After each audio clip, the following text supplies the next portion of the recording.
Hello दोस्तों, स्वागत है आपका लक्ष्य IAS में। और जैसे कि दोस्तों हम एंशिएंट हिस्ट्री को कंप्लीट करा रहे थे, तो उसमें अभी तक हमने जो विभिन्न धार्मिक सुधार आंदोलन हैं उसमें हमने बौद्ध धर्म को पढ़ा। बौद्ध धर्म का हमने एक लेक्चर कंप्लीट किया और उस लेक्चर में हम क्या क्या पढ़ चुके हैं एक बार नज़र डाल लेते हैं। और उसके बाद आज अपना जो दूसरा लेक्चर है बौद्ध धर्म का, वो बौद्ध संघ और उसकी कार्य प्रणाली जो है उसमें हम पढ़ेंगे, ठीक है नहीं, बौद्ध संघ और उसकी कार्य प्रणाली को। लेकिन जो पिछला लेक्चर है वो YouTube पर आपको उपलब्ध हो जाएगा, आप वहाँ से जाकर उस लेक्चर को देख सकते हैं। लेकिन अभी तक हमने पढ़ा क्या किया, थोड़ा सा 5 मिनट में ये थोड़ा सा प्रकाश में डाल देता हूँ, संक्षेप में बता देता हूँ आपको, और उसके बाद से हम अपना जो आज का पठन पाठन का कार्य है उसे शुरू करेंगे। देखो, अभी तक हमने ये पढ़ा कि जो ये धार्मिक सुधार आंदोलन है, मतलब ये डेवलप कैसे हुए, ठीक है। तो अभी तक हमने ये जाना कि जो प्राचीन धार्मिक सुधार आंदोलन है उनकी भूमिका क्या रही, मतलब कैसे वो डेवलप हुए, उस समय भूमिका क्या थी, उत्पत्ति के कारण क्या थे, और विभिन्न जो धार्मिक आंदोलन थे जैसे बौद्ध धर्म, जैन धर्म या अन्य संप्रदाय, ठीक है नहीं, और मतलब वो कैसे डेवलप हुए, क्या परिस्थितियाँ थीं और लोगों की मनोस्थिति क्या थी, इन सब चीज़ों को हमने जाना। और हम बौद्ध धर्म और जैन धर्म में भी अंतर को जानेंगे जब दोनों को करा लेंगे, और फिर इनके पतन के कारणों को भी जानेंगे, ठीक है। तो अभी तक हमने ये जो पहला लेक्चर उसमें पढ़ा कि उस समय व्यक्ति की मन स्थिति क्या थी, व्यक्ति जीवन और जगत से संबंधित जो प्रश्न है उन्हें जानना चाहता था। व्यक्ति जानना चाहता था कि मनुष्य का जन्म क्यों होता है, उसकी मृत्यु क्यों होती है, और इस जीवन में इतने दुख क्यों हैं, और अगर दुख है तो दुखों का कारण क्या है, ठीक है नहीं। समाज में जो जाति व्यवस्था थी, वर्ण व्यवस्था थी, कर्मकांडीय व्यवस्था थी, ये काफ़ी प्रचलित थी। तो उस समय भी मनुष्य का जो जीवन है वो एक जटिलता में फंसता चला गया, और उसके सामने एक ऐसे धार्मिक आंदोलन की या ऐसे आपके पास किसी धर्म की ज़रूरत थी जो उनकी अपेक्षाओं को पूरा कर चुके, ठीक है नहीं, अपेक्षाओं को उनका पूरा कर सके। इसलिए विभिन्न धर्म जो डेवलप हुए उससे लोग जुड़ते चले गए, और जिसमें बौद्ध धर्म का सबसे ज़्यादा प्रभाव दिखाई देता है, ठीक है नहीं। अब नवीन धर्मों की उत्पत्ति के कारणों के बारे में हमने जाना कि वैदिक धर्म की जटिलता, उस समय कर्मकांडीय व्यवस्था अपने चरम पर थी। धर्म में कर्मकांडों का जो है प्रचलन काफ़ी ज़्यादा था। अंधविश्वास के कारण भी लोगों के मन की जो स्थिति थी वो भ्रम में थी कि किस मतलब आपके पास ईश्वर की पूजा करें, या जीवन से संबंधित जो भी उनके मन में विचार आते थे उनका समाधान कैसा हो, ये सारी व्यवस्था थी उस समय। ये पहला कारण था। दूसरा कारण ये था कि जाति प्रथा बड़ी जटिल थी। समाज जो है कई जातियों में बढ़ चुका था, और हर जाति अपने अपने को श्रेष्ठ बताती थी, ठीक है नहीं। इसलिए अगर उस समय ब्राह्मण धर्म को आपके पास टारगेट करने के लिए अन्य जातियों ने जो है उस समय जो धार्मिक सुधार आंदोलन हुए उन्हें सपोर्ट करना शुरू किया। उसके बाद वैदिक ग्रंथों की भाषा, चूँकि वैदिक ग्रंथ संस्कृत भाषा में लिखे थे और संस्कृत भाषा तक एक विशेष वर्ग की पहुंच थी, लिहाजा जो समाज का जो जन सामान्य लोग थे, व्यापक स्तर पर जो लोग थे, वो संस्कृत से कहीं ना कहीं अशिक्षित थे। संस्कृत उन्हें नहीं आती थी, संस्कृत की शिक्षा तक उनकी पहुंच नहीं थी। लिहाजा जो धर्म था वो लोगों के जो मनोस्थिति थी उस समय, या लोगों के मन में जो भी विचार आते थे उन तक अपनी बात जो उस समय जो वैदिक धार्मिक व्यवस्था थी वो नहीं पहुंचा सकी, और धार्मिक कर्म कांडों को और इससे और बढ़ावा मिला, क्योंकि भाषा पे और कर्म कांडों पे एक विशेष वर्ग का जो है अधिकार हो गया। फिर सबसे महत्वपूर्ण जो कारक रहा वो रहा लोहे का उपयोग। अगर आपसे पूछा जाए कि महाजनपद काल में आपके पास सबसे महत्वपूर्ण चीज़ क्या थी, लोहे का उपयोग। और इस लोहे के उपयोग से क्या हुआ, कृषि अर्थव्यवस्था बढ़ी, ठीक है नहीं। कृषि में आपके पास उत्पादकता बढ़ी, जिससे आपके पास इकोनॉमिक जो एक्टिविटी बढ़ी, व्यापार वाणिज्य बढ़ा, वैश्यों की स्थिति मजबूत हुई। लिहाजा वैश्यों ने नए धर्मों को सपोर्ट करना शुरू कर दिया, क्योंकि अपनी सामाजिक स्थिति को मजबूत करने के लिए। तो लोहे के प्रयोग से आपके पास अब राजा स्थायी सेना रखने लगा, कृषि का विस्तार हुआ, अस्त्र का निर्माण हो रहा है, कृषि अर्थव्यवस्था का जब विस्तार हो रहा है, अधिशेष की स्थिति है, बाजार डेवलप हो रहे हैं, व्यापार वाणिज्य हो रहा है, आय में वृद्धि हो रही है। राजा अब जो है आनुवांशिक जो है तरीके से चुने जा रहे हैं, ठीक है नहीं। उसके बाद एक अगला जो कारण है, वैश्यों की वैश्य वर्ग के महत्व में वृद्धि हुई, व्यापार वाणिज्य जिससे, तो वैश्य ने भी अपनी जो सामाजिक स्थिति थी उसे ऊपर उठाने के लिए जो टॉप पर ब्राह्मण थे आपके पास, उन्हें टारगेट करना शुरू कर दिया, ठीक है नहीं। क्योंकि वैश्य जो है पैसे होने के बावजूद भी, सामाजिक स्थिति अच्छी होने के बावजूद भी समाज में तीसरे वर्ण में थे, ठीक है नहीं। पहले वर्ण पे जो वर्ण व्यवस्था थी उसमें पहले क्रम पे ब्राह्मण आते थे, दूसरे क्रम पे क्षत्रिय और तीसरे क्रम पे वैश्य। तो वैश्य भी अपनी जो है सामाजिक स्थिति को सुधारना चाह रहे हैं, तो उन्होंने भी नए धर्मों को सपोर्ट करना शुरू किया। अनुकूल राजनीतिक दशा, यानी उस समय के जो राजा लोग थे, जैसे मगध साम्राज्य काफ़ी शक्तिशाली साम्राज्य था, तो मगध के राजाओं ने भी बौद्ध धर्म को, क्योंकि मगध जो क्षेत्र था वहाँ आर्य संस्कृति का इतना प्रभाव नहीं था, क्योंकि आर्य संस्कृति में मगध के बारे में बहुत ही आपके पास नकारात्मक बातें लिखी हुई हैं।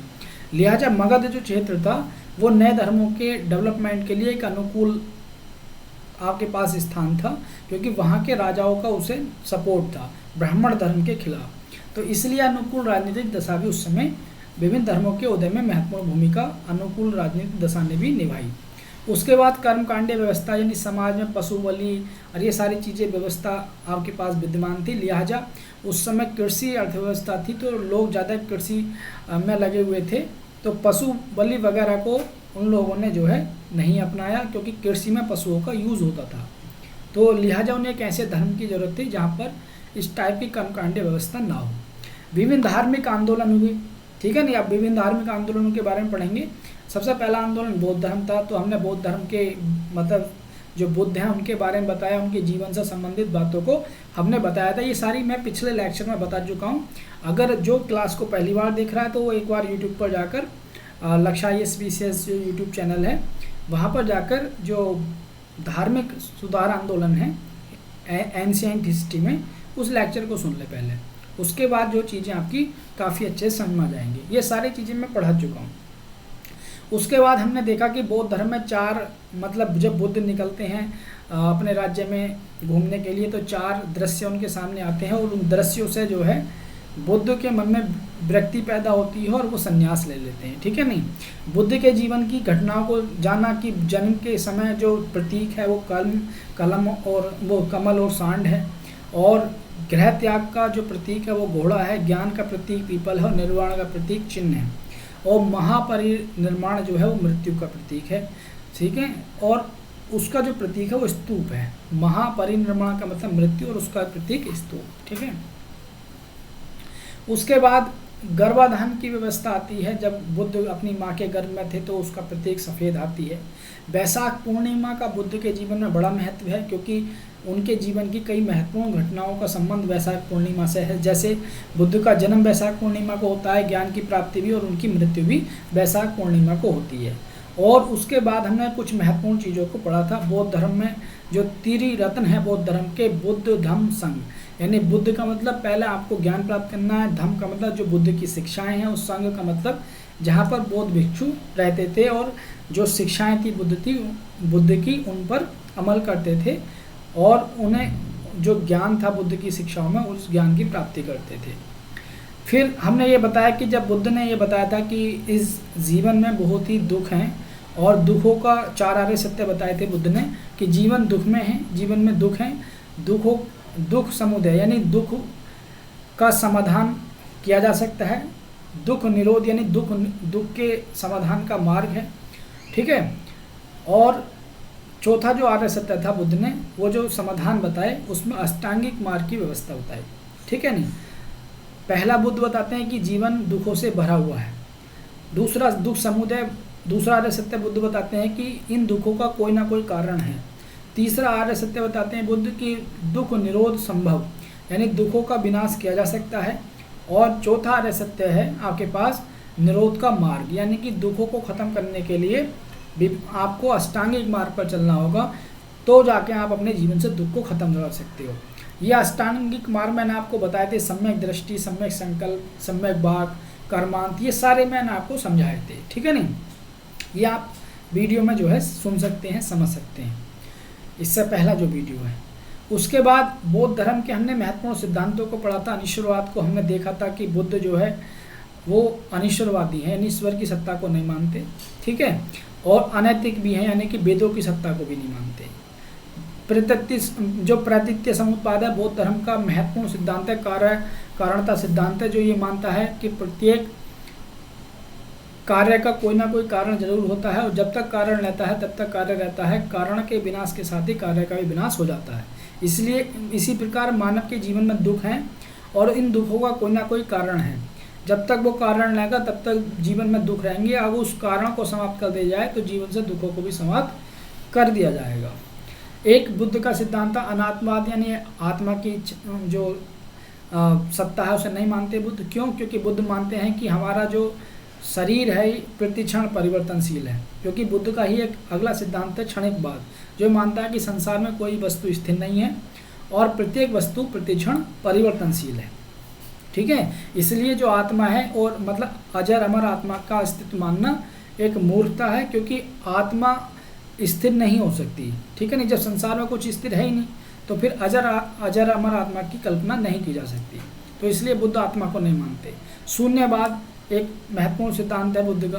बुद्ध ये कहते हैं कि आपके पास जो ये माध्यमिक जो मतलब आपके पास बुद्ध का दो आपके पास संप्रदाय हैं, हीनयान और महायान। तो महायान से संबंधित ये शून्यवाद का सिद्धांत है, और इसके प्रवर्तक जो है वो नागार्जुन है, जो ये मानते हैं कि संसार जो है वो सब शून्य है, क्योंकि संसार में जो वस्तु हैं उनके बारे में कुछ भी नहीं किया बताया जा सकता। क्योंकि जब हम वस्तुओं के बारे में जानने की कोशिश करते हैं तो वो जो ज्ञान होता है वो हमारी बुद्धि की कोटि से परे होता है। यानी कि संसार में जो वस्तु कुछ भी चीज़ है उसे वर्णन नहीं किया जा सकता, अर्थात संसार सब शून्य है, ठीक है नहीं। या शून्य का मतलब यहाँ अवर्णनातीत है, यानी वर्णन से परे है। तो ये आपके पास शून्यवाद का सिद्धांत है। उसके बाद हमने बुद्ध के जो महत्वपूर्ण 3 पिटक हैं उनके बारे में जानना, ठीक है नहीं। ये 10 मिनट तो हमारे लगे, लेकिन मैंने एक जो है पीछे से बैकअप ले लिया है, अब आपके समझ में आ जाएगा। जो नए बच्चे होंगे उनके भी। देखो बौद्ध धर्म में जो त्रिपिटक का सिस्टम है, जो बौद्ध ग्रंथ हैं उसमें 3 हैं आपके पास, विनय पिटक, सुत्त पिटक और अधिधम्म पिटक। विनय पिटक में बुद्ध मठों में जो रहने वाले भिक्षु थे उनके लिए नियम का प्रावधान था, और इसकी रचना किसने की? उपाली ने, ठीक है नहीं। उपाली बुद्ध के शिष्य थे। उसके बाद सुत्त पिटक में बौद्ध धर्म के सिद्धांतों को जो लोग मानते हैं लेकिन गृहस्थ हैं, ठीक है नहीं, तो उनके लिए सुत्त पिटक की व्यवस्था है, ठीक है। यानी कि बुद्ध की शिक्षा या जो भी धर्म है उसका उल्लेख है उसमें, वो जो गृहस्थ लोग हैं वो भी इसे इन शिक्षाओं पर अपना सकते हैं, चल सकते हैं। और इसकी रचना आनंद के द्वारा की गई। और उसके बाद तीसरा है अधिधम्म पिटक। अधिधम्म पिटक क्या है? ये बुद्ध के जो दार्शनिक विचार हैं उन्हीं का एक संग्रह है, ठीक है नहीं। बुद्ध के जो दार्शनिक विचारों की व्याख्या इसमें की गई है, और इसकी रचना अशोक, जो सम्राट अशोक था मगध का, उसके समय पर तृतीय बौद्ध संगति होती है पाटलिपुत्र में, जिसकी अध्यक्षता मोगाली पुत्र तिस के द्वारा की जाती है, ठीक है नहीं। और उस संगति में जो मतलब जो तीसरी बौद्ध संगति है उसमें अधिधम्म पिटक की रचना होती है, और ये बुद्ध की जो भी शिक्षा है उनकी दार्शनिक व्याख्या है, ठीक है नहीं। तो यहाँ तक हमने जो है वो पिछली क्लास में या पिछले लेक्चर में कंप्लीट किया था। आज जो हम पढ़ेंगे, आज हम बौद्ध संघ से संबंधित जो बौद्ध संघ क्या है और उसमें जो भी कार्य प्रणाली है उस चीज़ को हम जानेंगे, ठीक है नहीं। और बुद्ध से संबंधित जो बौद्ध धर्म में स्तूप हैं या फिर विहार हैं उनके बारे में भी चर्चा करेंगे। देखो बौद्ध संघ और उसकी कार्य प्रणाली की मैं बात करूं तो सबसे पहला था उपसंपदा प्रथा। ये क्या होती है भाई? संघ में जो प्रविष्ट होने की प्रथा है, यानी कि जो लोग संघ में शामिल होना चाहते हैं, सबसे पहला उपसंपदा प्रथा होती है। और इसमें क्या होता है, ये प्रवेश के समय श्रवण का दर्जा मिलता है। जब व्यक्ति बौद्ध मतलब संघ में प्रवेश करता है तो सबसे पहले उसे श्रवण का दर्जा मिलेगा, ठीक है नहीं। यानी कि संघ में प्रवेश होने की जो प्रथा थी उपसंपदा प्रथा थी, और शुरू में जब आप मतलब जाते हो तो बिल्कुल फ्रेशर होते हो, उसी टाइप से श्रवण का दर्जा दिया जाता था जो नया व्यक्ति जाता था। जब वो आपके पास संघ में 10 साल व्यतीत कर लेता था तब उसे भिक्षु का दर्जा मिलता था, तब वो बौद्ध भिक्षु कहलाता था, ठीक है नहीं। और आपके पास अल्पवयस्क व्यक्ति है, यानी कि नाबालिग बच्चे हैं, चोर है, हत्यारा है, ऋणी है, दास है या फिर रोगी, इन लोगों को संघ में शामिल होने की व्यवस्था नहीं थी, ठीक है नहीं। तो अगर ये पूछा जाए कि बौद्ध संघ में उपसंप्रदाय प्रथा किससे संबंधित है, तो संघ में प्रविष्ट होने से संबंधित, ठीक है। उसके बाद दूसरी बातें जो संघ से संबंधित हैं वो ये हैं, देखो आपके पास जो बुद्ध का संघ है, ठीक है नहीं, जो बौद्ध संघ होता था, मठ होता था, वो उसकी जो संरचना थी वो गणतंत्र प्रणाली पर आधारित थी। यानी संघ का जो प्रमुख था वो लोगों के द्वारा या भिक्षुओं के द्वारा ही चुना जाता था। और जाति प्रथा या वर्ण व्यवस्था का संघ ने विरोध किया। जो बौद्ध संघ है आपके पास, ये जाति प्रथा वर्ण व्यवस्था, क्योंकि ब्राह्मण जो धर्म है उसके खिलाफ ही ये खड़ा हुआ है, तो उस समय जो वर्ण व्यवस्था है, ठीक है नहीं, जिसमें टॉप पर ब्राह्मण हैं, तो उसका इन्होंने विरोध किया। संघ की जब सभा होती थी, कोई भी बातचीत होती थी, तो संघ की सभा में होने वाला जो प्रस्ताव होता था, पाठ जो होता था, ठीक है नहीं, उसे क्या बोला जाता था, अनुशासन। क्या बोला जाता था, अनुशासन। तो अगर ये क्वेश्चन आता है कि संघ में जो भी पाठ प्रस्ताव आता था या पाठ होता था, उसे क्या बोला जाता, अनुशासन। सभा की जो कार्यवाही के लिए न्यूनतम सदस्य कितने होने जरूरी हैं, कोरम 20। यानी कि बैठक वो जब ही चलेगी जब 20 सदस्य होंगे, ठीक है नहीं, कुल सदस्य न्यूनतम सदस्य 20 होने चाहिए, कोरम जो है, तभी बैठक वो चल पाएगी संघ की। संघ में आपके पास एक उपोषथ सभा होती थी।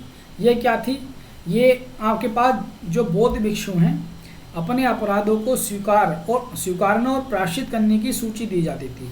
यानी कि बौद्ध भिक्षु अपने अपराधों को स्वीकारते थे और बताते थे कि हमने ये प्रायश्चित किया। तो वो आपके पास जो जिस सभा में बताते थे उस सभा को बोला जाता था उपोषथ सभा। एक वर्षा ऋतु के समय के मतलब जब वर्षा ऋतु होती थी तो बौद्ध भिक्षु अपने मठों में ही प्रवास करते थे। जैसे बौद्ध भिक्षु निकल जाते थे अपने प्रचार करने के लिए धर्म का, लेकिन जब वर्षा काल आता था, क्योंकि उस समय रास्ते बंद हो जाया करते थे वर्षा काल में, ठीक है नहीं, तो बौद्ध भिक्षु अपने संघ में वापस लौट कर आते थे अपने मठ में। और मठ में प्रवास के समय बौद्ध भिक्षु अपने अपराधों को स्वीकार करते थे। यानी कि जो भी उस आपके पास जब आपके पास वो भिक्षु हैं और निकले हुए हैं अपनी धर्म यात्रा पर, ठीक है नहीं, इस बौद्ध की शिक्षाओं को दे रहे हैं लोगों को, उसमें जो भी उनसे पाप हुए हैं, ठीक है नहीं, मठों में जब वो प्रवास किया उन्होंने जो भी पाप उनसे हुए उसे स्वीकारने वाला जो समारोह था वो पबरन था, ठीक है नहीं, कि वर्षा काल में जब बौद्ध भिक्षु मठ में आता है तो पबरन एक जो है समारोह होता है, वहाँ पर बौद्ध भिक्षु ने जो भी पाप किए हैं वो अपने पापों को स्वीकारता है। उसके बाद बौद्ध धर्म में जो पवित्र दिन था वो वैशाख पूर्णिमा था, मैंने जिसे बुद्ध पूर्णिमा भी कहा जाता है। मैंने आपको बताया ये बड़ा महत्वपूर्ण था। बुद्ध का जन्म, उनका ज्ञान प्राप्ति और उनकी मृत्यु, ये तीनों जो है वैशाख पूर्णिमा को हुए हैं।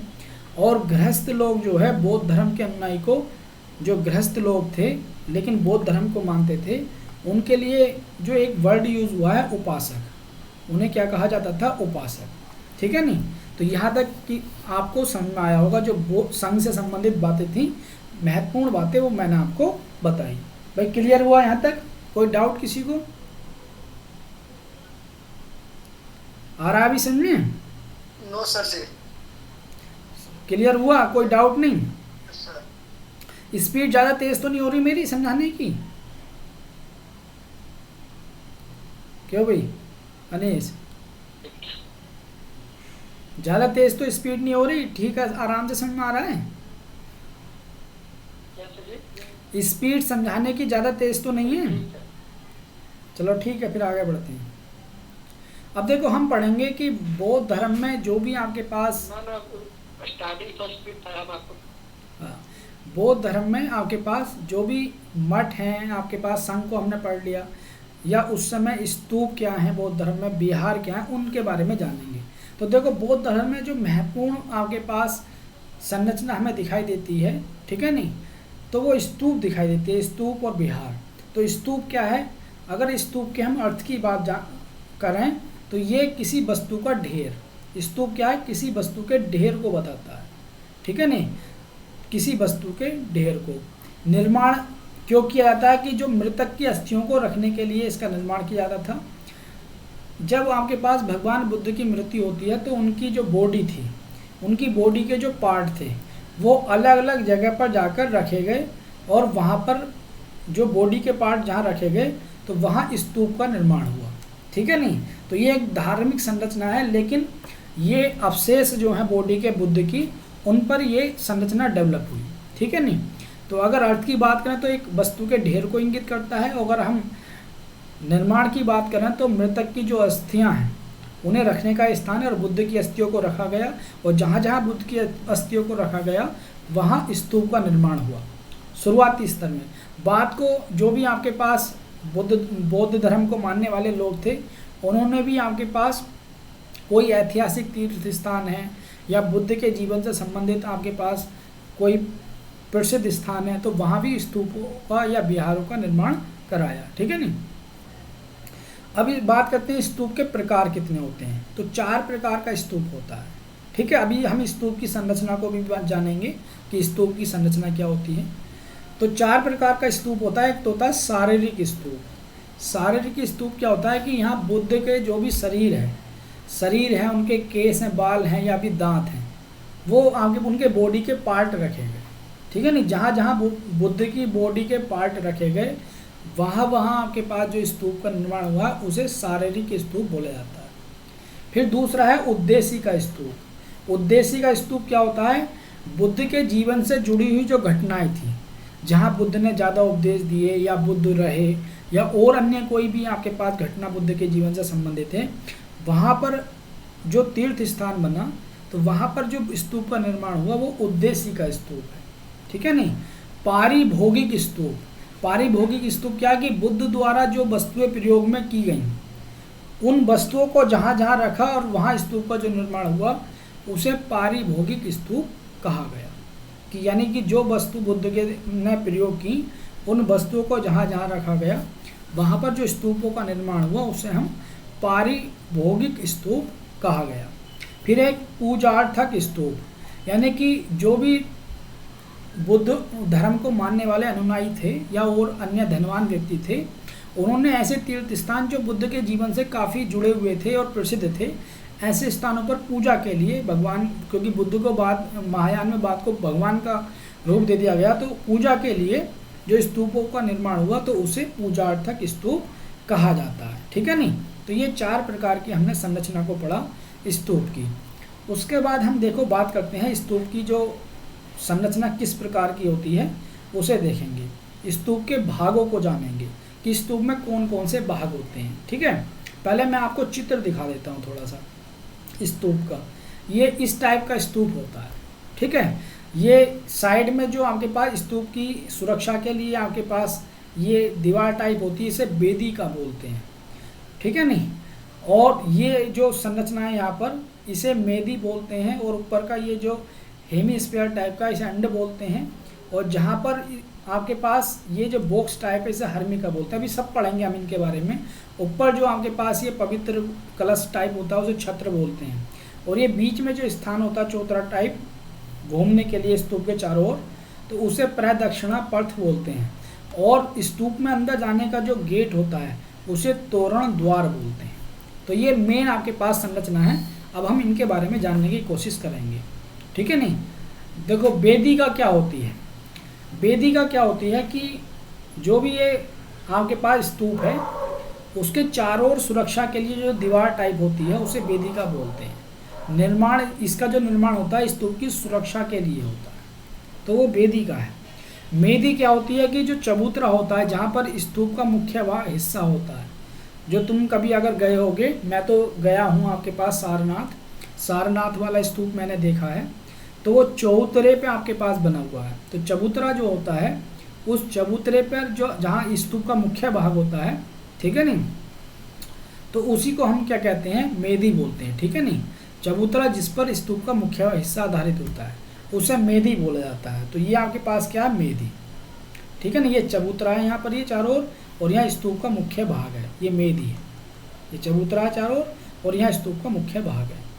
उसके बाद अंड क्या होता है, ये जो अर्धगोलाकार स्तूप का हिस्सा होता है ये वाला, ये होता है अंड आपका, और ये होती मेदी चारों ओर, ये चबूतरा है ये, तो ये मेदी है। और सुरक्षा के लिए वेदिका है, और गेट जो है वो तोरण द्वार है। उसके बाद हर्मिका क्या होती है, स्तूप के शिखर पे जो भी अस्थि की रक्षा के लिए होता है, देखो ये हर्मिका है, यानी स्तूप का जो शिखर है, यहाँ जो अस्थि रखी है यहाँ, ठीक है ना, जो अस्थि के लिए जो आपके पास बॉक्स टाइप होता है या उसकी सुरक्षा के लिए जो होता है उसे हर्मिका बोलते हैं। उसके बाद छत्र क्या होता है, ये धार्मिक चिन्ह होता है। यहाँ पर धार्मिक चिन्ह है, जैसे बौद्ध धर्म है तो उसका अपना धार्मिक चिन्ह होगा, तो धार्मिक चिन्ह जो है वो छत्र पर बिल्कुल जो है ऊंचाई पर लगा रहता है, जो ये दिखाता है कि धर्म जो है वो ऊंचाई की ओर है और ये हमें जो है इन सांसारिक दुखों से मुक्त कर देगा, ठीक है ना। उसके बाद सोपान क्या होता है, मेदी पर चलने मतलब चढ़ने और उतरने के लिए जो पैड़ियाँ टाइप होती हैं उसे सोपान बोलते हैं, ठीक है। तो ये स्तूप से निर्मित संरचना है आपके पास, ठीक है। ये सारे पार्ट हैं स्तूप के, और हमने स्तूप को भी जाना कि स्तूप होता किस टाइप से बना हुआ है, तो ये आपके पास हमने जाना, ठीक है भाई, क्लियर हुआ, ठीक है। कोई डाउट यहाँ तक? क्यों भाई, यहाँ तक सब क्लियर? नो सर जी। मतलब डाउट है कि नहीं है ये बताइए। नहीं सर जी। चलो ठीक है। अब देखो हम आगे पढ़ेंगे बौद्ध धर्म से संबंधित अन्य जो पूजा के आपके पास स्थल हैं, ठीक है नहीं, या पूजा के जो जहाँ पे पूजा पाठ हुआ करता है उन सब चीज़ों के बारे में जानेंगे। जैसे एक चैत्य होता है, चैत्य क्या होता है, ये चिता संबंधी, इसका अगर अर्थ की बात करें तो चिता संबंधी, और ये एक जैसे मंदिर होता है पूजा पाठ के लिए, ऐसे ही बौद्ध मंदिर है। क्योंकि मैंने आपको बताया कि भगवान बुद्ध को जो है भगवान के रूप में महायान शाखा में भगवान के रूप में पूजने लगे थे, तो फिर उनके मंदिर जो बनाए गए पूजा पाठ के लिए उन्हीं को चैत्य कहा जा रहा है, ठीक है नहीं। या फिर ये कह लो कि धनवान व्यक्तियों द्वारा या फिर बुद्ध के जीवन से जो जुड़ी हुई कोई तीर्थ स्थल था उसे जो पूजा के रूप में यूज़ करने लगे, या वहाँ पर पूजार्थक स्तूप बना दिया गया, तो उसी को क्या कहा जा रहा है, चैत्य कहा जा रहा है। तो अगर आपसे पूछा जाए चैत्य क्या होता है, तो बौद्ध जो दर्शन है उसमें पूजा करने का जो स्थान होता है वही चैत्य है। फिर विहार क्या होता है, विहार क्या होता है कि चैत्यों के आसपास भिक्षुओं के रुकने के लिए जो स्थान होता है, कि जब मतलब मंदिर में पूजा करेंगे आकर बौद्ध भिक्षु, तो वो आसपास जहाँ रहेंगे उसे विहार कहा जाता था, यानी कि बुद्ध जो भिक्षुओं के ठहरने का स्थान, ठीक है। तो ये आपका विहार होता है। क्योंकि हम जीएस में हिस्ट्री को पढ़ रहे हैं, एंशिएंट हिस्ट्री को, तो हम बेसिक चीज़ों को जानने की कोशिश करेंगे, क्योंकि जनरल स्टडी का आपका ये मतलब आपके पास सिलेबस है, और चूँकि हम गहराई में नहीं जाएंगे, जो फिलोसफिकल उसका आपके पास पार्ट्स है उसमें नहीं जाएंगे, हम सामान्य अध्ययन के अंतर्गत ही से पढ़ रहे हैं, ठीक है। उसके बाद आता है अन्य जो बौद्ध धर्म से संबंधित जो संप्रदाय हैं। अब जो हम जानेंगे बौद्ध धर्म से संबंधित जो महत्वपूर्ण संप्रदाय है उनके बारे में जानेंगे, ठीक है। तो देखो जैसा मैंने आपको बताया कि बौद्ध धर्म से संबंधित दो महत्वपूर्ण संप्रदाय हैं, हीनयान और महायान, और ये भी जो चतुर्थ बौद्ध संगति है आपके पास, जो कश्मीर के कुंडलवन में हुई, ठीक है नहीं, उसमें बौद्ध धर्म जो है वो दो संप्रदायों में बट गए, हीनयान और महायान, ठीक है। हीनयान देखो ये चतुर्थ बौद्ध संगति होगी नीचे,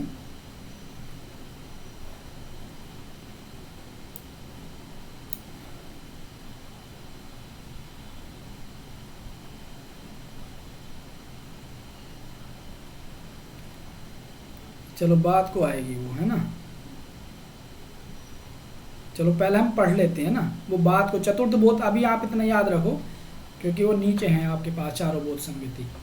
तो बौद्ध धर्म जो है चतुर्थ बौद्ध संगति में जो कनिष्क के टाइम पर हुई थी, एक यवन शासक था कनिष्क, उसके टाइम पर हुई थी।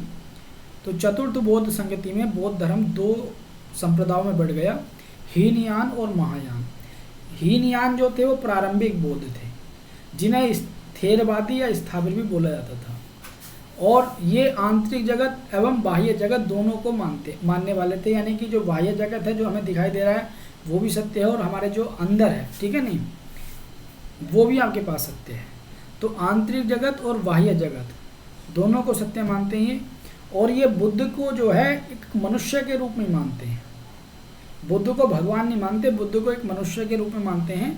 और बुद्ध की जो भी आपके पास प्रतीक हैं, ठीक है नहीं, मानव के रूप में, प्रतीकों के रूप में मानते हैं बुद्ध को, और मानव के रूप में ही बुद्ध की जो शिक्षाएं हैं उन पर चलने का काम करते हैं। उन शिक्षाओं के माध्यम से जो है निर्माण को प्राप्त करने की कोशिश करते हैं, ठीक है नहीं।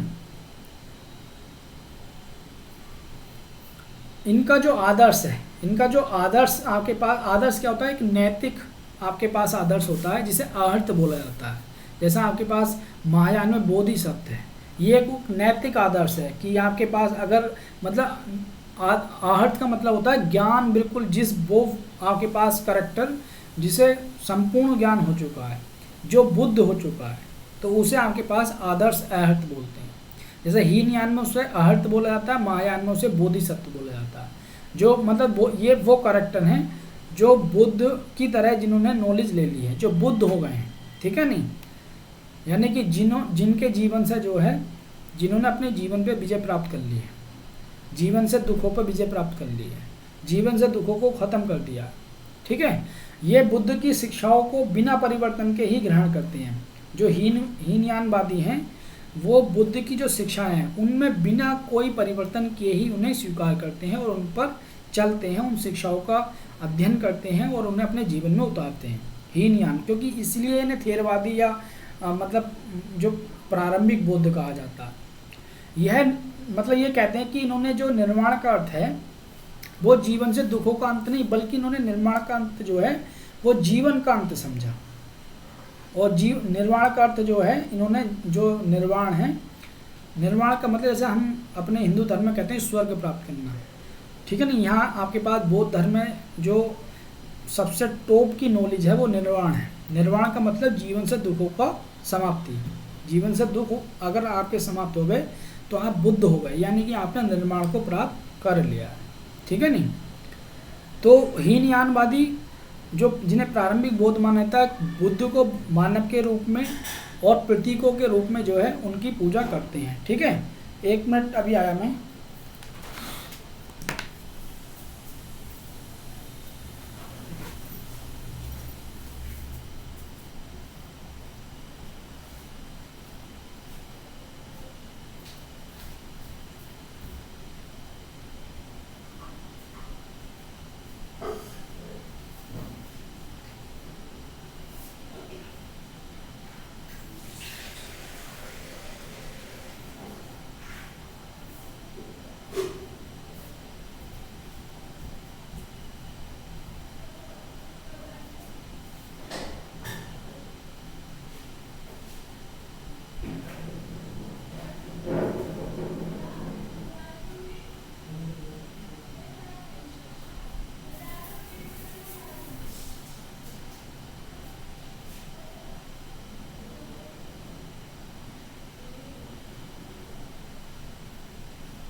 हेलो, भी आ रही मेरी आवाज़ आपको?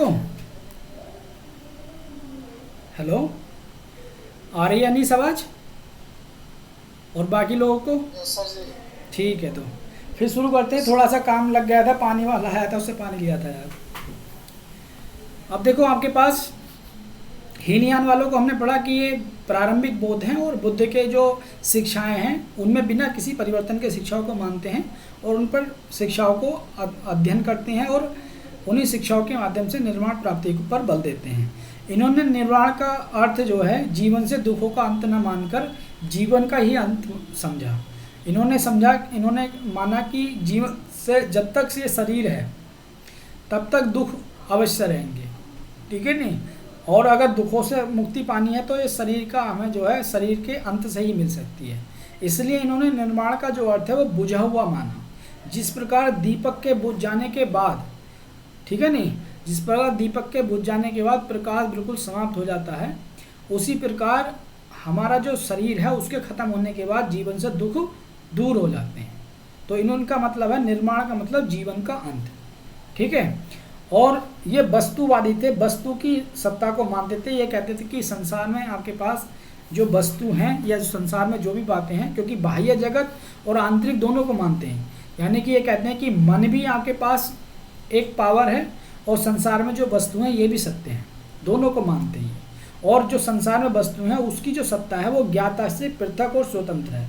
यानी ज्ञाता का मतलब हमारा जो मन है, हमारा जो विचार है, ठीक है नहीं, या उससे स्वतंत्र है वस्तु की सत्ता। यानी कि वस्तु अपने आप में पूर्ण है, ठीक है, हमारे अकॉर्डिंग नहीं है। तो ये हम ऐसा मानते हैं। और हीनयानवादी एक और बात मानते हैं, ये मानते हैं कि मानव जो है वो अपने कर्मों से ही, मानव अपने कर्मों से खुद मेहनत करके ही निर्माण को प्राप्त कर सकता है। इसलिए भगवान बुद्ध ने कहा था आत्मदीपो भव, यानी अपने दीपक खुद बनो। क्योंकि बुद्ध ने कहा था आप दीपो भव, तो इसलिए ये खुद मानते हैं हीनयानवादी कि मनुष्य अब केवल अपने कर्मों के माध्यम से ही सर्वोच्चता को प्राप्त कर सकता है, किसी दूसरे के माध्यम से नहीं। इसलिए ये स्त्रियों को निर्माण, ये कहते हैं कि स्त्रियां स्त्रियों के रूप में निर्माण प्राप्त नहीं कर सकती, ठीक है नहीं, तो स्त्रियां खुद निर्माण प्राप्त नहीं कर सकती, ये ऐसा मानते हैं। उसके बाद ये जो धर्म है आपके पास, ये जो संप्रदाय है, ये आपका श्रीलंका में, बर्मा जो म्यांमार है वहाँ, इंडोनेशिया में जावा, तो यहाँ जो ये धर्म फैला हुआ है, जो बौद्ध धर्म के अनुयायी हैं वो हीनयान को मानने वाले हैं। और ये मानते हैं कि स्त्रियों का जो उद्धार है या स्त्रियां जो निर्माण प्राप्त कर सकती हैं स्त्रियों के रूप में नहीं कर सकती, ठीक है नहीं, क्योंकि वो ये ना आत्मदीपो भव, अपने खुद से कर सकता है। ये ऐसा मानते हैं कि स्त्रियां जो है वो खुद निर्माण प्राप्त नहीं कर सकती। तो ये 3 देशों में जो है, 4 देशों में ये जो संप्रदाय है उसके अनुयायी आज भी रहते हैं। दूसरा जो आपके पास बौद्ध धर्म से संबंधित संप्रदाय है वो है महायान। ये थोड़ा सा उदारवादी है, ये बाद वाले बौद्ध हैं, परवर्ती बुद्ध बोलते हैं इन्हें महासंघी भी बोला जाता है, जैसे उन्हें थेरवादी बोला जाता था, इन्हें महासंघी। ये क्या काम, इनकी क्या विशेषता है कि ये भगवान बुद्ध को भगवान के रूप में मानते हैं, कि बात को बुद्ध को जो है विष्णु का अवतार मान लिया गया, विष्णु भगवान का अवतार मान लिया गया, और ये बुद्ध को भगवान के रूप में मानते हैं। और इनका जो आदर्श आइडियल पुरुष जो है वो है बोधिसत्व। ये मानते हैं ऐसा है कि जब व्यक्ति ज्ञान को प्राप्त कर लेता है तो बोधिसत्व हो जाता है। और ये जो बोधि शब्द इनका नैतिक आदर्श है ये बड़ा ही दयालु है, क्योंकि बोधिसत्व ये अपने आप में कमिट कर लेता है कि जब तक इस संसार में एक एक व्यक्ति निर्माण को प्राप्त नहीं कर लेता तब तक मैं निर्माण को प्राप्त नहीं करूँगा। तो इनका जो आदर्श है वो एक जो है बिल्कुल आपके पास नैतिक आदर्श है, लोगों की भलाई के लिए आपके पास, यानी बोधिसत्व जो है अंतिम क्षण तक लोगों की भलाई के लिए लगे रहते हैं। जैसे हमारे हिंदू धर्म में कहता है कि भगवान जो है वो अपने भक्तों के दुखों को दूर करते हैं, और जब लोग भक्त का दुख दूर नहीं हो जाता तब लोग भगवान को चैन नहीं आता। तो वैसे ही आपके पास यहाँ कल्पना है, बोधिसत्व भी ये कहते हैं कि जब तक इस संसार में एक भी व्यक्ति ऐसा है जिसने निर्माण प्राप्त नहीं किया तब तक हम अपना निर्माण प्राप्त नहीं करेंगे, ठीक है। और चूँकि बुद्ध को भगवान के रूप में मानने लगे इसलिए मूर्ति पूजा का भी इस संप्रदाय में प्रचलन हो गया। जब मूर्ति पूजा का प्रचलन हो गया और बुद्ध को भगवान मान रहे हैं, अवतार मान रहे हैं भगवान विष्णु का, तो फिर आत्मा और पुनर्जन्म इनमें भी विश्वास करने लगे, ठीक है नहीं। और इन्होंने जो निर्माण माना, इन्होंने निर्माण माना जीवन से दुखों की समाप्ति, और जीवन से दुखों की समाप्ति नहीं बल्कि आनंद की भी प्राप्ति। मतलब महायान वालों ने माना कि निर्माण में केवल जीवन से दुखों की समाप्ति नहीं होती बल्कि आनंद की भी प्राप्ति होती है। क्यों? क्योंकि अगर आनंद नहीं मिलेगा तो फिर तो व्यक्ति का जीवन बेकार चला गया ना। तो इन्होंने कहा कि व्यक्ति के जीवन से न केवल दुख समाप्त होंगे बल्कि आनंद की भी प्राप्ति होगी। और बोधिसत्व कहते हैं कि जब तक सब लोग निर्माण प्राप्त नहीं कर लेते तब तक जो है ये आप खुद का निर्माण प्राप्त नहीं करेंगे। इनके अनुसार सभी लोग निर्माण प्राप्त कर सकते हैं, और ये भी मानते हैं कि हर व्यक्ति निर्माण प्राप्त कर सकता है, वो चाहे स्त्री है या पुरुष है, ठीक है नहीं। और सबसे जो प्रसिद्ध बोधिसत्व हुए हैं वो आपके पास अवलोकितेश्वर, जिन्हें पद्म पाणी बोला जाता है, ठीक है नहीं, ये करुणा इनका जो है प्रमुख गुण है। और मैत्रेयनाथ, मैत्रेय जो भावी बोधिसत्व हैं, जिनका भी अवतार होना है कलयुग में, ठीक है नहीं, ऐसा माना जाता है कि अभी इनका अवतार होगा, ये लोगों के दुखों को दूर करने के लिए अवतार लेंगे, ठीक है। अब ये जो महायान है वो भी 2 पार्टों में बटा हुआ है और हीनयान भी 2 पार्टों में बटा हुआ है। तो इनके जो सब कैटेगराइजेशन है उसे भी पढ़ लेते हैं। जैसे महायान की 2 शाखाएं हैं, माध्यमिक शून्यवाद, जो हम ऊपर पढ़ के आए हैं कि जो शून्य को ही सर्वश्रेष्ठ मानता है, शून्य को ही सत्य मानता है। ये कहता है कि विश्व की सभी वस्तु जो हैं उनका जो स्वभाव है वो शून्य है। शून्य का मतलब वर्णन से परे है। क्यों? क्योंकि ये मानते हैं कि जब हम वस्तुओं के बारे में या विश्व की किसी वस्तु के बारे में जानने की कोशिश करते हैं तो हम उसका जो ज्ञान है वो हमारी बुद्धि की जो 4 कोटियाँ हैं उनसे परे चला जाता है। यानी कि हम ये नहीं समझ पाते कि वो ये कहते हैं कि कोई वस्तु ना तो खुद उत्पन्न हो सकती है, ना किसी दूसरी वस्तु से उत्पन्न हो सकती है, ठीक है नहीं, ना आपके पास खुद उत्पन्न हो सकती है, ना किसी दूसरी वस्तु से उत्पन्न हो सकती है। और वस्तु के बारे में जो भी हम नॉलेज प्राप्त करने की कोशिश करते हैं तो वो हमारा ज्ञान हमारी बुद्धि की कोटियों से परे चला जाता है, ठीक है नहीं। और बुद्धि की कोटियों से जब आपके पास परे चला जाता है तो फिर वहाँ किसकी स्थिति आ जाती है? शून्यता की। शून्यता की मतलब अवर्ण्यता की। अगर मान लो आपका जो कोई आप किसी के बारे में जानना चाह रहे हो, मान लो ये जो मैं आपको पढ़ा रहा हूँ, अगर आप इससे ही समझना चाह रहे हो और ये जो मैं बोल रहा हूँ वो आपकी बुद्धि से परे चला जाए तो फिर मैं आपसे कहूँगा कि आपने क्या पढ़ा, तो आप कहोगे कुछ नहीं पढ़ा, मैं बता नहीं सकता क्या पढ़ा। यानी कि अवर्ण्य, जिसका वर्णन नहीं किया जा सकता। तो शून्यवाद भी ये कहता है कि संसार जो है वो अवर्ण है, शून्य है।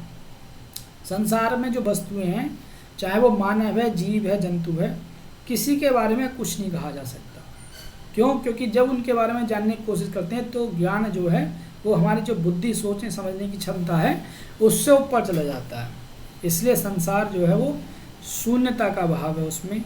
और वस्तु की जो स्वतंत्र सत्ता न मानने वाला सिद्धांत ये कहता है कि वस्तु स्वतंत्र नहीं है बल्कि वस्तु में परनिर्भरता का भाव है। हर वस्तु एक दूसरे पर डिपेंडेंट है, ठीक है नहीं। तो इसलिए आपके पास चूंकि ये शून्यता को प्रमुखता देता है, शून्यता को ही परम तत्व मानता है, इसलिए सिद्धांत को माध्यमिक शून्यवाद कहा जाता है। उसके बाद योगाचार विज्ञानवाद आता है।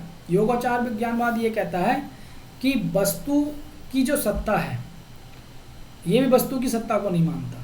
वो कहता है कि वस्तु की सत्ता है ही नहीं, जो भी सत्ता है वो ज्ञाता की। ज्ञाता की का मतलब जो आपके पास मन है या जो जानने वाला है उसकी सत्ता है।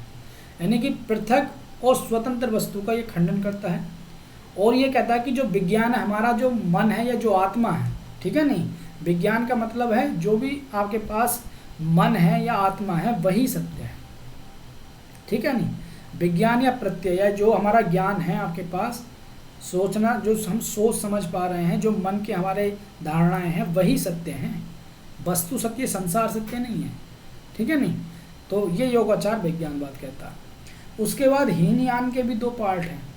हीनयान के 2 पार्ट हैं, एक स्वतांत्रिक और एक है वैभाषिक। ये क्या है? इन दोनों में समानता, तो दोनों में समान इसलिए है क्योंकि दोनों ही आपके पास आंतरिक जगत और बाह्य जगत दोनों की सत्ता को मानते हैं। आंतरिक जगत का मतलब मन की सत्ता को भी मानते हैं या विज्ञान को भी मानते हैं, और बाह्य जगत का मतलब वस्तु की सत्ता को भी मानते हैं, ठीक है नहीं। ये मानते हैं कि संसार भी ट्रू है, सत्य है। जो हमारा चेतना है, जो हमारा मन है, चेतन मन, चेतना जो है वो भी सत्य है, या विज्ञान जो है वो भी सत्य है। दोनों की सत्ता है। तो दोनों की समानता तो इसमें, इन दोनों में इस रूप में है कि दोनों चेतना की सत्ता को भी मानते हैं और वस्तु की सत्ता को भी मानते हैं। संसार को भी सत्य मानते हैं और जो हमारी आंतरिक पावर है या चेतना है उसे भी सत्य मानते हैं। असमानता इसलिए है क्योंकि स्वतांत्रिक ये कहता है कि जो बाह्य वस्तु है उसकी सत्ता का ज्ञान प्रत्यक्ष नहीं हो सकता। यानी कि अगर हम देखें तो वस्तु का ज्ञान प्राप्त नहीं कर सकते। वस्तु जो है हमारे मन पर चित्र अंकित करती हैं और उन चित्रों के माध्यम से जो है हमें वस्तु की सत्ता का ज्ञान होता है। यानी वस्तु जो है वो संस्कार उत्पन्न करती हैं। वस्तु का जो ज्ञान है वो वस्तु द्वारा उत्पन्न संस्कार का ज्ञान हमें अनुमान से होता है, ठीक है नहीं।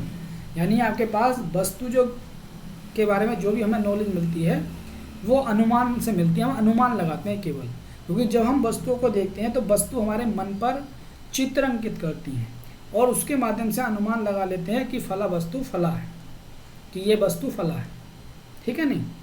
तो वहीं आपके पास व्यवहासिक ये मानता है कि हमारा जो ज्ञान जो भी हमें दिखाई दे रहा है या हमें समझ में आ रहा है वो सब प्रत्यक्ष से ही है। यानी प्रत्यक्ष से ही बाह्य वस्तु का ज्ञान प्राप्त किया जा सकता है और किसी से नहीं प्राप्त किया जा सकता। प्रत्यक्ष का मतलब जो आपको दिखाई दे रहा है, ठीक है नहीं, वही आपके पास ट्रू है। प्रत्यक्ष से भी आपके पास वस्तु का ज्ञान संभव है, अनुमान की जरूरत नहीं है, ठीक है नहीं। जो आपके समक्ष है वही आपके पास ट्रू है। तो ये व्यवहासिक मानता है, ठीक है नहीं। बाह्य दोनों में अंतर यही है, ये बाह्य वस्तु का ज्ञान अनुमान से मानते हैं, ये प्रत्यक्ष से मानते हैं, ठीक है। प्रत्यक्ष क्या है? प्रत्यक्ष ज्ञान का साधन है कि हमने किसी को देखा तो हमें उस वस्तु का ज्ञान प्राप्त हो गया। तो ये हमने महत्वपूर्ण संप्रदाय पढ़े बौद्ध धर्म के। एक हमने हीनयान पढ़ा और एक महायान पढ़ा। हीनयान के भी हमने 2 पार्ट पढ़े, सौतांत्रिक व्यवहासिक, और महायान के भी शून्यवाद और विज्ञानवाद, ठीक है। एक अन्य संप्रदाय है बौद्ध धर्म से संबंधित, वो है वज्रयान संप्रदाय। ये क्या है? इसका उदय जो है 7वीं और 8वीं शताब्दी में हुआ था। और बौद्ध जो धर्म के नियमों में परिवर्तन के बाद, जब देखो एक कालांतर के बाद जब एक टाइम आगे बढ़ा तो बौद्ध जो संघ है उनके नियमों में भी परिवर्तन होने लगे। बौद्ध संघ में जो है वो भ्रष्टाचार की प्रवृत्ति आने लगी, ठीक है नहीं। यानी कि संघ के जो नियम थे वो कमज़ोर होने लगे। तो इन्होंने जो वज्रयान वाले लोग हैं, इन्होंने बुद्ध की जो पूजा है वो अलौकिक शक्तियों वाले पुरुष के रूप में की। यानी बुद्ध को ये माना कि बुद्ध जो है वो साधारण व्यक्ति नहीं थे, बुद्ध जो है वो शक्तियों से संपन्न थे, अलौकिक शक्ति थी उनके पास। और इन्होंने जो आपके पास तंत्र मंत्र पर बल दिया, इन्होंने, क्योंकि बुद्ध को अलौकिक शक्तियाँ मानना चाह रहे हैं तो फिर उन अलौकिक शक्तियों को प्राप्ति भी करना चाह रहे हैं और फिर तंत्र मंत्र का सहारा लिया। जैसे हम कहते हैं ना कि अगर आपको पावरफुल बनना है तो आप भगवान शिव की प्रार्थना कीजिए, आप ब्रह्मा जी की प्रार्थना कीजिए, आपको वरदान मिल जाएगा। तो इसी टाइप से जब इन्होंने माना कि बुद्ध के पास अलौकिक शक्ति है, अगर हम बुद्ध की प्रार्थना करेंगे तंत्र मंत्र के माध्यम से तो हमें भी वो शक्ति मिल जाएंगी, हम भी पावरफुल हो जाएंगे, ठीक है नहीं। यानी तंत्र मंत्र पर इन्होंने बल दिया ज़्यादा, क्योंकि उन्हें अलौकिक शक्तियों का मानना है बुद्ध को। और ये जो संप्रदाय है सबसे ज़्यादा तिब्बत और चीन में फैला, तिब्बत में और चीन में, ठीक है नहीं। इन्होंने जो अपनी पूजा पाठ में तंत्र मंत्र का प्रयोग करना शुरू कर दिया। तो ये एक अन्य महत्वपूर्ण संप्रदाय था बौद्ध धर्म का। अब हम बौद्ध धर्म से संबंधित महत्वपूर्ण ग्रंथों को जानेंगे। देखो एक ग्रंथ है, बस याद रखना है, वो अगर मैचिंग के लिए आता है या कभी कभी उस ग्रंथ के बारे में कुछ 2-4 चीज़ें आ जाती हैं तो आप ध्यान रखोगे थोड़ा सा। जैसे दीपवंश ग्रंथ है, ठीक है नहीं। तो ये आपके पास श्रीलंका जो आपके पास द्वीप है, सिंगल द्वीप, उसके इतिहास के बारे में जो जानकारी मिलती है वो दीपवंश ग्रंथ से मिलती है। महावंश जो ग्रंथ है तो मगध के राजाओं के बारे में जो नॉलेज मिलती है वो महावंश ग्रंथ से मिलती है। और विनय पिटक, जो विनय पिटक है आपके पास, जहाँ पर बौद्ध भिक्षुओं के लिए जो आपके पास क्या है नियम वगैरह हैं, ठीक है नहीं, उसमें आपके पास से संबंधित जो बातें मिलती हैं वो महावस्तु ग्रंथ में मिलती हैं। जातक कथा में बुद्ध के पूर्व जन्म से संबंधित जो कथाएं हैं वो जातक कथाएं मिलती हैं आपके पास जातक कथाओं में, ठीक है नहीं, बुद्ध के जीवन से संबंधित जो कथाएं हैं। मिलिंद पहो एक ग्रंथ है जो बौद्ध दार्शनिक नागसेन और यवन राजा जो मिलिंद था, ठीक है नहीं, यूनानी राजा मिनांडर और एक बौद्ध भिक्षु नागसेन, इनके मध्य जो धार्मिक वार्तालाप है, संवाद है, वो जो लिखा गया है वो मिलिंद पहो में लिखा गया। अगुंतर निकाय जो है इसमें बुद्ध द्वारा भिक्षुओं को जो उपदेश दिए गए हैं और महाजनपद काल का जो उल्लेख है वो अगुंतर निकाय में मिलता है। ठीक है नहीं, तो ये कहीं भी आपके पास क्वेश्चन आ जाए कि महाजनपद काल का उल्लेख किस ग्रंथ में मिलता है, अगुंतर निकाय में। और ये तो पीसीएस में भी आया हुआ था, यूपी पीसीएस में, ठीक है ना, 2023 में, कि मिलिंद पहो जो है किस किस के बीच संवाद है, मिनांडर नागसेन, मिनांडर नागार्जुन, इस टाइप से आया था। तो नागसेन के बीच में है और मिनांडर यूनानी शासक है उसके बीच में, ये आपको ध्यान रखना है। ठीक है, उसके बाद बढ़ेंगे आगे। प्रमुख बौद्ध दार्शनिक कौन कौन है? तो देखो महत्वपूर्ण बौद्ध दार्शनिक हैं ये अश्व घोष, ये बुद्ध चरित्र इनके और सारिका पुत्र प्रकरण, दो इनके नाटक हैं संस्कृत में, महत्वपूर्ण नाटक। ठीक है नहीं, और ये एक महत्वपूर्ण बौद्ध दार्शनिक है। नागार्जुन, नागार्जुन ये शून्यवाद के प्रवर्तक हैं। शून्यवाद को जो सुसंगठित करने का श्रेय जाता है वो नागार्जुन को जाता है। और माध्यमिक कारिका जो इन्होंने ग्रंथ की रचना की, तो ये एक महत्वपूर्ण दार्शनिक है। एक मोगली पुत्र तिस, ये जो आपके पास तीसरी बौद्ध संगति की जिन्होंने अध्यक्षता की अशोक के टाइम पर, तो ये आपके पास एक महत्वपूर्ण बौद्ध दार्शनिक हैं। और ऐसा कहा जाता है कि अशोक ने इनसे ही प्रेरित होकर जो धार्मिक शिक्षाएं हैं या धर्म शुरू किया, यानी बौद्ध धर्म की जो शिक्षाएं हैं उन्हें आपके पास देश विदेशों तक पहुंचाने का जो कार्य किया अशोक ने, वो मोगली पुत्र तिस से प्रभावित होकर ही किया। एक है बुद्ध घोष, ठीक है ना, ये हीनयान या थेरवादी शाखा के प्रवक्ता थे आपके पास। और इसने जो है विशुद्धि मग, ये एक आपके पास इनकी रचना है विशुद्धि मग, उसकी रचना की। और एक अन्य जो विद्वान है बौद्ध दर्शन के, धर्मकीर्ति, उस समय ये नालंदा के महत्वपूर्ण पद पर हुआ करते थे। धर्मकीर्ति नालंदा जो विश्वविद्यालय था बौद्ध धर्म से संबंधित, और इन्हें भारत का कांट भी कहा जाता है। इन्हें क्या कहा जाता है? भारत का कांट। तो जो बिहार पीसीएस भी दे रहे हैं उनके लिए भी महत्वपूर्ण हो जाती है ये बात, क्योंकि नालंदा का जिक्र होता है, जहाँ भी मगध का जिक्र आता है, पाटलिपुत्र का जिक्र आता है, मोगली पुत्र तिस का, तीसरी बौद्ध संगति का जिक्र आता है, तो ये सारी चीज़ें बिहार से संबंधित हो जाती हैं। नागार्जुन का जिक्र आता है, तो ये सारी चीज़ें बिहार से संबंधित हो जाती हैं। ठीक है, तो ये महत्वपूर्ण बौद्ध दार्शनिक थे। उसके बाद हम बुद्ध की प्रमुख जो है मुद्राओं को जानेंगे।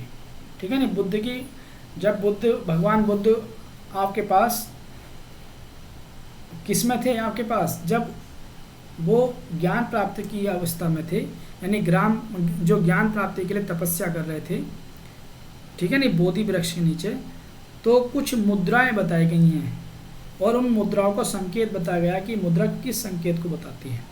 जैसे बुद्ध की एक मुद्रा है धर्म चक्र मुद्रा, यानी कि इसमें बुद्ध जो है वो धर्मोपदेश देते हुए या शिक्षाएं देते हुए दिखाए गए हैं। जब बुद्ध लोगों को शिक्षा दे रहे होते हैं तो उस समय जो उनकी मुद्रा होती है उसी को बोला जाता है धर्म चक्र मुद्रा, या धर्म चक्र परिवर्तन करके एक पहला वर्ड आया था। अभय मुद्रा क्या होती है बुद्ध की? जब बुद्ध जो है वो शांति, सुरक्षा और दयालुता, यह मुद्रा जो है शांति को, सुरक्षा को, दयालुता को बताती है, अभय मुद्रा। यानी कि बुद्ध जब अभय मुद्रा में बैठे हुए होते हैं तो वो शांत होते हैं, ठीक है नहीं, और दयालु होते हैं।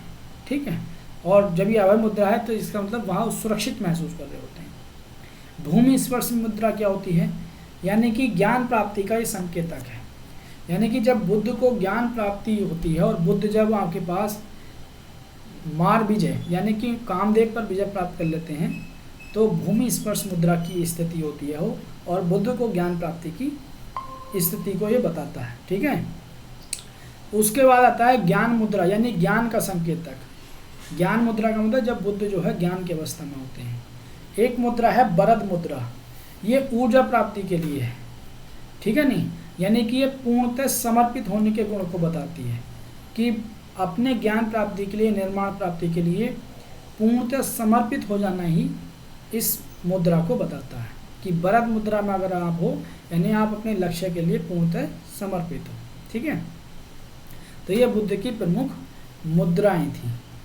उसके बाद हम जानेंगे अन्य जो आपके पास बौद्ध संगतियाँ हैं उन्हें जानेंगे। जो पहले तो ये पता होना चाहिए कि बौद्ध संगतियाँ क्या होती हैं। आपने देखा होगा कि धर्म को लेकर आज भी, हिंदू धर्म को लेकर, मुस्लिम धर्म को लेकर या अन्य धर्मों को लेकर बड़े बड़े जो है सम्मेलन होते हैं। तो उस टाइम पर भी आपके पास धर्मों को लेकर सम्मेलन हुआ करते थे, जिन्हें संगीतियाँ कहा गया। बौद्ध धर्म के जो सम्मेलन थे उन्हें संगीतियाँ कहा गया है। पहली जो बौद्ध संगति थी, ठीक है नहीं, जहाँ पर आपके पास धार्मिक वाद विवाद होते थे, धर्म की जो कुछ बातों को अपनाया जाता था, कुछ बातों में आपसी मतभेद हुआ करते थे, ठीक है नहीं, या जो धार्मिक ग्रंथ हैं उनका संकलन किया जाता था। तो ये सारी चीज़ें इन संगतियों में होती थी। पहली जो बौद्ध संगति है वो 483 ईसा पूर्व जो है वो आपके पास आयोजित हुई। उस समय अध्यक्षता किसने की? महाकश्यप, उन्होंने अध्यक्षता की। कहाँ पर हुई थी? राजगृह में हुई थी, जो इस समय बिहार में है, और सप्तपर्णी गुफा में हुई थी, ठीक है नहीं, पहली बौद्ध संगति।